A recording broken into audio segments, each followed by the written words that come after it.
The turning point in the investigation came at the end of December 2022, when police announced the arrest of suspect Bryan Kohberger, a 28-year-old doctoral student in criminology at Pennsylvania State University. He was taken into custody in his hometown of Albrightsville, Pennsylvania, more than 4,000 kilometers from the crime scene. The news hit like a bombshell. After all, Kohberger wasn't just someone with an academic interest in crime. He was studying criminal behavior at an advanced level. According to authorities, Kohberger's name came up after a careful analysis of surveillance camera footage, cell phone records, and genetic data found at the scene. The key item linking the suspect to the location was a knife sheath left beside one of the victim's bodies. On it, a trace of DNA was found that was later matched to samples collected from the Kohberger family's household trash. The result was a high-probability genetic match, enough to authorize his arrest. At the time of his arrest, Bryan appeared surprised but did not resist. His neighbors reported that he seemed calm and reserved, but in retrospect, exhibited behaviors that were considered strange, such as being away from home for long periods during the night and having an excessive interest in topics related to violence. He had lost weight in recent months, had deep dark circles under his eyes, and avoided conversations with nearby residents. These details reinforced the image of someone living under intent. Kohberger's academic background included papers on empathy, emotional control, and even questionnaires designed to understand how criminals choose their victim. In one of them, he invited volunteers to share personal experiences to analyze patterns of criminal behavior. This raised suspicions that he may have used his academic knowledge not to prevent crime, but to simulate or plan one. Another detail that drew attention was that Kohberger owned a car of the same model seen driving around the victim's home on the night of the crime. The vehicle, a white Hyundai Elantra, was located and seized. According to investigators, it had made multiple passes through the area in the hours leading up to the murders, a behavior deemed highly suspicious.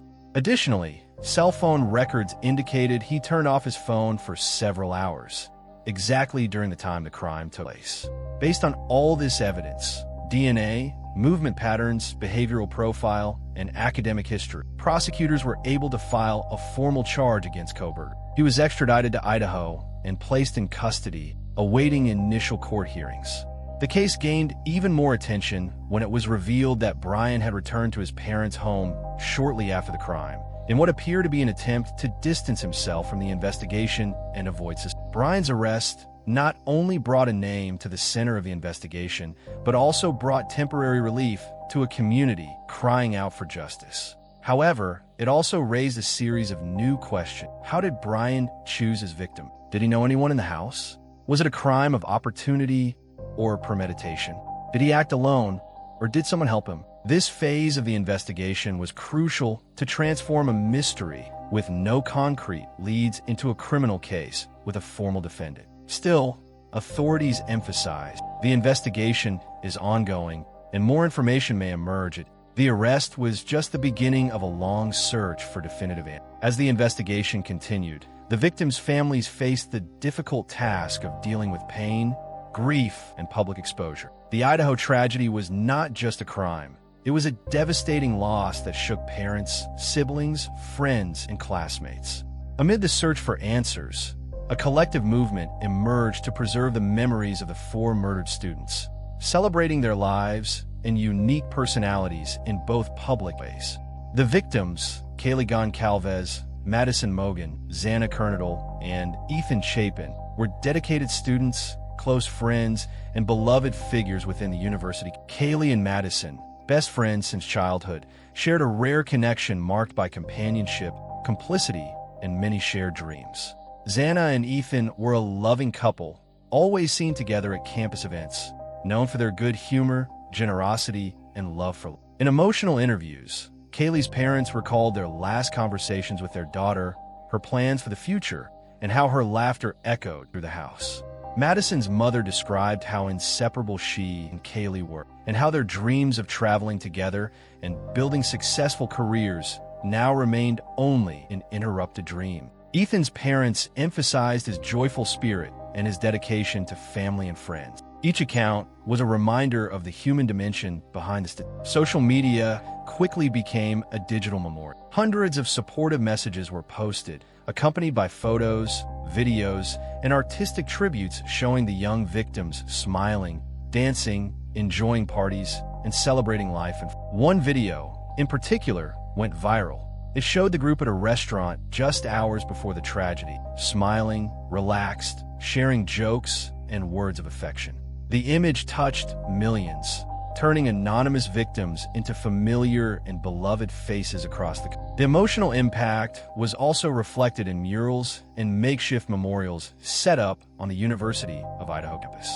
Candles, flowers, posters, t-shirts, handwritten notes, and messages of affection multiplied, showing the extent of collective grief. The university canceled classes, provided psychological support to students, and organized a public vigil that brought together thousands, all united not just by sadness, but by the desire to honor and protect the memory of the student. Beyond the immediate show of solidarity, a sense of community grew. Neighbors who had never spoken began to support one another, share meals, and comfort strangers. Professors made room in classrooms for discussions about grief, and local churches offered spiritual. The crime left deep scars, but also revealed the human capacity for empathy in the face of pain. This public outpouring was essential to maintain pressure on the authorities and, at the same time, to show that even amid darkness, there is room for love, unity, and respect. The memories shared on social media and in the press served not only as a tribute to the victim, but as a powerful reminder of the urgency of justice and the importance of cherishing every moment of life. With Bryan Kohberger in custody, investigators intensified their analysis to build a solid case, revisiting every detail from the night of the crime and attempting to piece together the puzzle that would explain the motive, methods, and connections between the suspect. What emerged was a striking sequence of findings that began to draw an increasingly troubling and meticulous profile. One of the first revelations was Kohberger's digital behavior. Authorities were able to trace cell phone records showing that he had been in the vicinity of the victim's home on at least 12 different occasions before the night of the crime. This reinforced the theory that he was monitoring the location, possibly studying routines, schedules, and security gaps. This kind of pattern is commonly associated with premeditated crimes, where the attacker seeks to control the environment before acting. On the night of the crime, records showed that Kohberger's cell phone was inactive, off the grid, for about 2 hours, precisely during the window in which the murders took place. This digital blackout was considered highly suspicious, as it indicated a deliberate attempt to avoid tracking. Additionally, shortly after the phone signal returned, the device was logged moving toward the crime scene and, soon after, leaving the area. Prosecutors pointed to this behavior as direct evidence of flight. Authorities also confirmed the existence of surveillance footage showing a car matching the model and color of Kohberger's vehicle passing repeatedly near the residence during that. The behavior was described as patrolling, as if the driver were ensuring everything was going according to plan. These images were fundamental in establishing the timeline and further linking Kohberger to the location and the crime scene. Another crucial breakthrough was the analysis of discarded genetic material. Investigators collected trash from Bryan's parents' home and conducted DNA tests to compare it with the material found on the knife sheath left at the crime scene. The results strengthened the genetic link, although it did not directly identify Kohberger, but rather a close relative, which was sufficient to reinforce the probability of involvement, considering the genetic specificity of this type of evidence. Investigators also discovered that Bryan had searched online for news related to the crime, even accessing forums and articles before being publicly named as a suspect. A search of his computer history revealed research on how to avoid DNA detection, how to cover digital footprints, forensic crime scene cleaning, and even questions about typical behaviors of serial killers. This gave the prosecution additional arguments about the intentionality and detailed planning of his actions. Despite all the evidence, the prosecution remained cautious. The lead prosecutor in the case publicly stated that the entire process was being handled with maximum care to avoid errors that could compromise the case. Some of the material has not yet been released to the public, under the justification of protecting the investigation's progress and ensuring that the evidence is not tainted by premature judgments, as has happened in other widely publicized cases. The case began attracting international attention, with forensic science, criminal law, and psychology experts being invited by media outlets to analyze each new detail. Kohberger's profile, his academic background, and the silent behavior he maintained in daily life became topics of discussion on programs and podcasts specializing in true crime. The investigation, still ongoing, is now focused on answering key questions. Why these victims? What was the real motivation? Was there any prior relationship between him and the students? And the most unsettling, had he tried something similar before? Each new discovery brings justice closer and deepens the mystery. Amid the complexity of the investigation, one of the most impactful pieces emerged from an apparently simple but highly tense case. One of the house's residents, who survived the attack, gave a testimony that became a key point in the prosecution's narrative. According to her, during the early hours of the morning, she heard strange noises, voices, and footsteps coming from the upper floor. At one point, when she opened her bedroom door, she saw a tall man with bushy eyebrows, dressed in black and wearing a mask, silently walking down the hallway. This testimony stood out not only for the description, but also because she was not attacked. Many wondered why the alleged assailant spared her, whether he didn't see her or if her presence was part of a more complex plan. The prosecution included this account as an indication that the criminal was so focused on his targets that he didn't notice another person in the house, or alternatively, made a conscious decision not to harm her for some reason that has not yet been.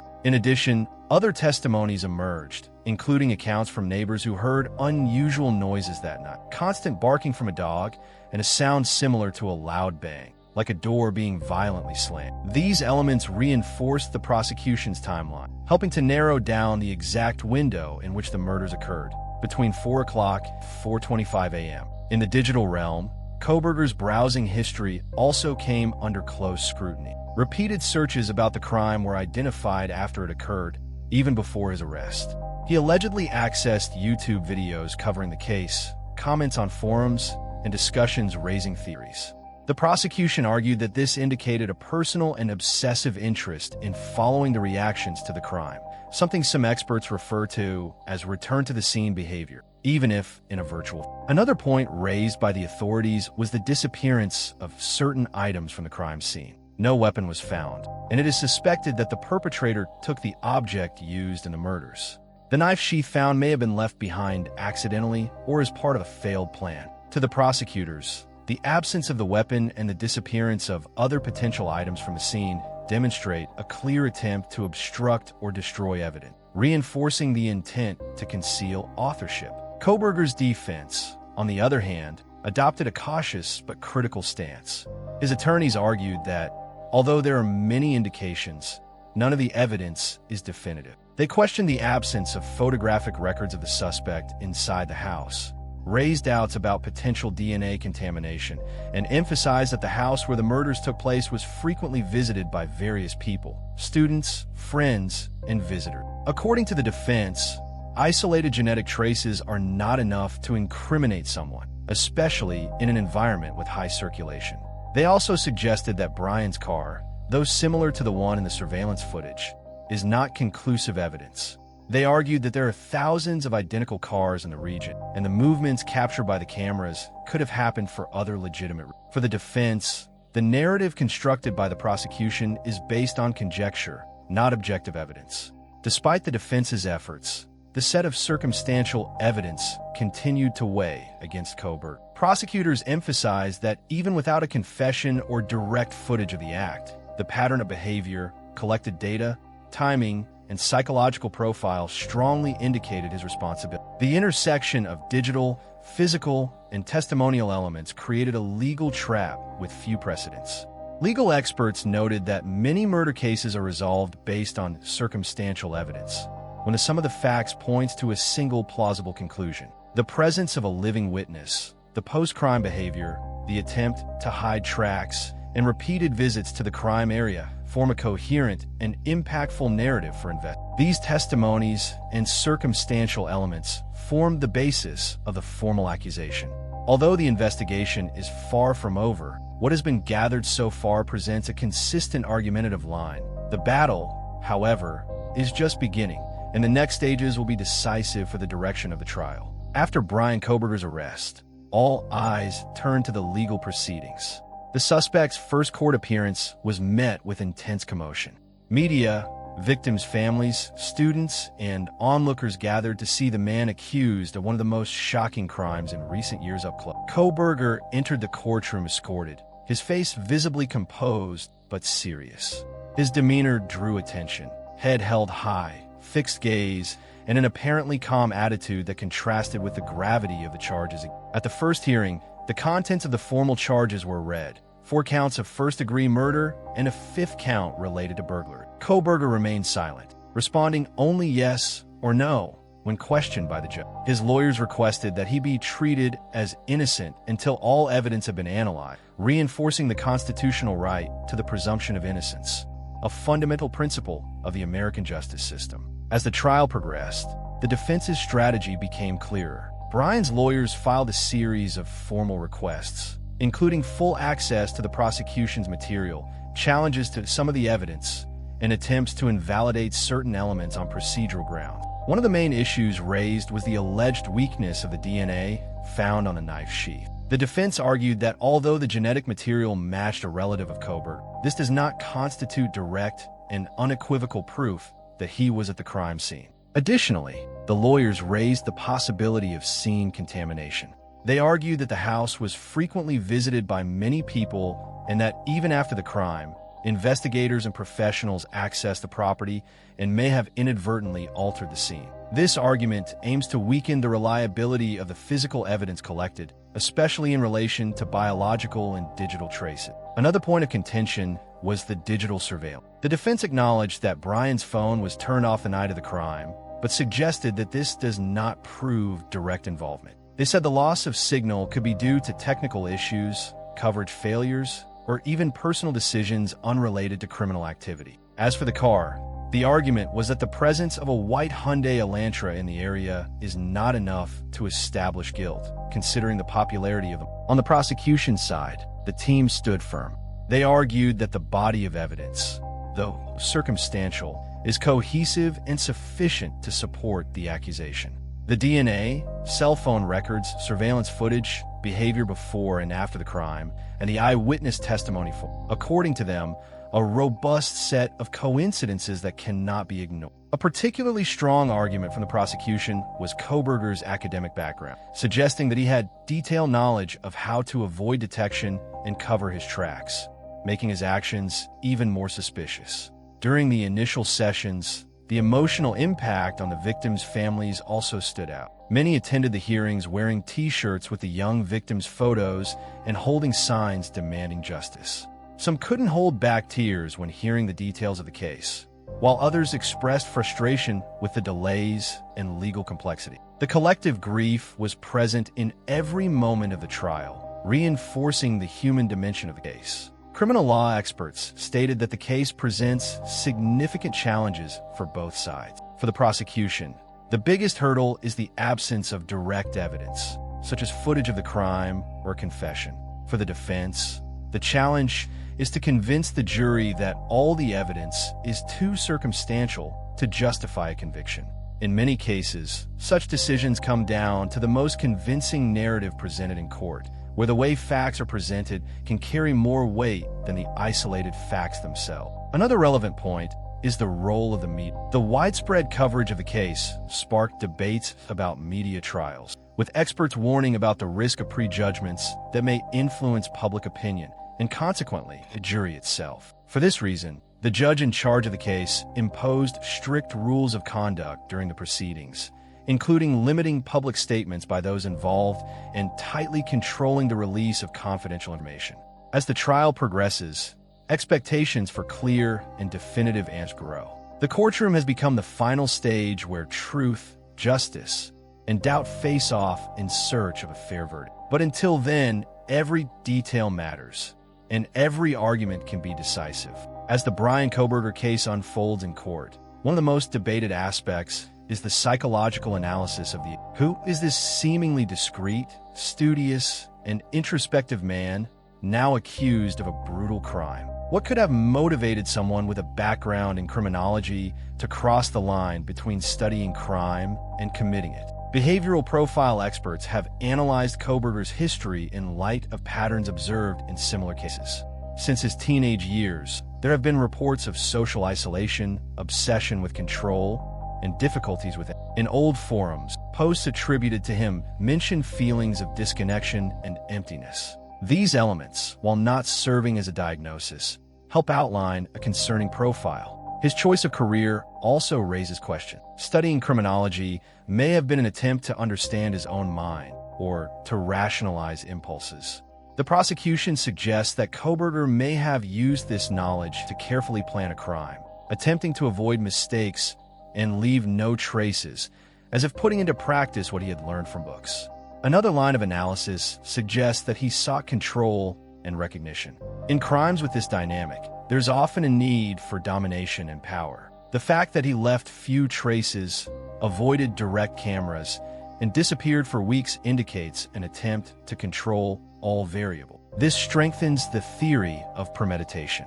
However, definitive diagnoses can only be made by professionals based on clinical evaluation. Until that happens, any assertion remains speculative. And this raises a dilemma. How can we discuss such cases without falling into premature judgments or fueling narratives that dehumanize both the accused and the victim? Regardless of the verdict, the Kohberger case has already impacted discussions on campus safety, mental health, and the role of the media. It served as a warning about ignored signs, both in victims and in potential aggressors, and how loneliness and isolation can lead to serious consequences if not addressed properly. In this video, we've gone through all the confirmed facts so far, from the discovery of the tragedy to the suspect's arrest, the testimonies, the evidence, and the legal battles. We've also explored the emotional and social aspects that make this case so striking. What we know so far may be only part of a larger story. With each new hearing, details emerge that can change the course of the investigation. And in the meantime, the most important thing is to stay focused on the truth, respect the family's pain, and trust that justice will follow its course with balance. If you've made it this far, thank you so much for watching. Make sure to subscribe to the channel and leave a like. See you next time.